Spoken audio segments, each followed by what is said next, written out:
All right, everybody, welcome back. We are diving deep today We are. into essentialism, Yes. which I'm very excited about. We read Greg McKeown's book, Yep. and we also listened to a podcast interview with him. We did. And I think this is such a relevant topic for anybody, but especially for people like us or our listeners who are, trying to do a lot. Right. Yeah, it's so easy to get caught up in that whirlwind of, you know, just the day-to-day and all the things coming at you. Yeah. And so this idea of essentialism, I think, is really a way to kind of step back and really think about what matters. So let's talk about that. What is essentialism? Yeah, so, I think in a nutshell, right, it's this idea of doing less but better. It's not about doing everything. It's about figuring out what are the most important things and then really focusing your energy on those. And it's not just about, productivity in the sense of, getting more things done. Right, That's exactly. about making sure that the things that you're getting done are the things that really matter. Exactly. And I think what's interesting is, the way McKeown presents it, it's not just this kind of vague idea. He gives you actual tools and strategies for how to do this. Right. So one of the things that he talks about is the power of saying no, Okay. which, is so hard for a lot of people. We want to say yes to everything. We don't want it to disappoint anyone. Right.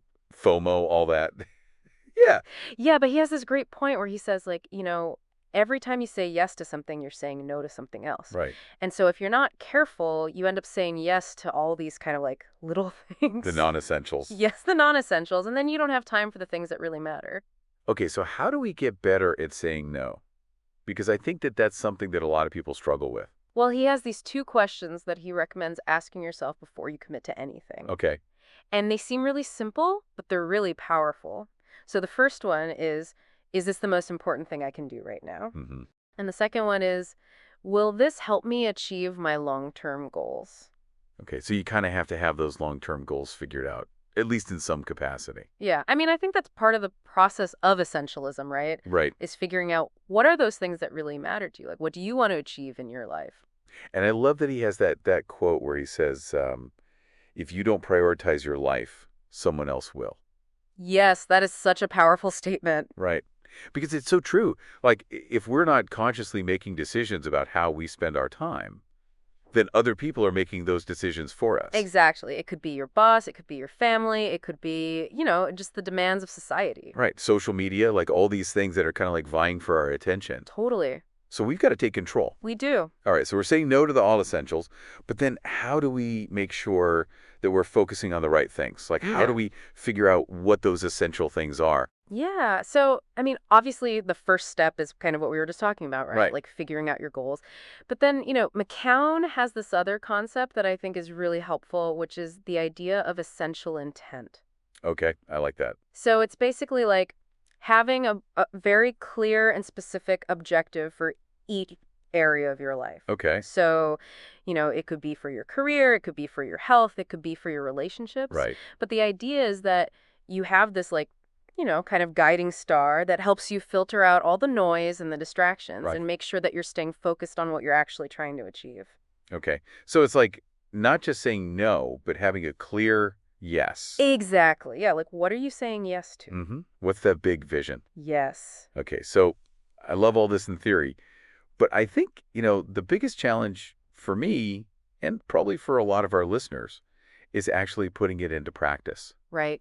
How do we actually make this a part of our daily lives? Yeah. It's definitely not easy. Right. But I think one of the things that McKeown talks about that I found helpful is the idea of scheduling regular essentialism audits. Okay. So basically, you take some time each week or each month and you just kind of review your commitments, you review your goals, Mm-hmm. you review your daily activities, and you just ask yourself, are these things truly essential? Right. Are they aligned with my values? Are they aligned with my long-term vision? Right. Are they helping me get to that essential intent? Exactly. And, I think it's easy to kind of get off track. We all get busy, we all get distracted. Right. But if you have this regular practice of checking in with yourself, it can really help you stay focused. Yeah, I love that idea of the audit because it's not like you do it once and you're done. It's things change. Right. Your priorities might shift. Exactly. So you kind of have to constantly be reevaluating. Yep. Okay, so I think this has been a really helpful overview of essentialism. Yeah, I think so too. Any final thoughts before we wrap up? I think the main thing is that It's a journey. Like, essentialism is not something that you just like achieve overnight. Right. It's an ongoing process, and Mhm. it's about constantly making these conscious choices about how you spend your time and energy. And on that note, we'll leave our listeners with this question. What's one non-essential thing that you can let go of this week to make space for something that really matters to you? That's a great question. All right, everybody. Until next time.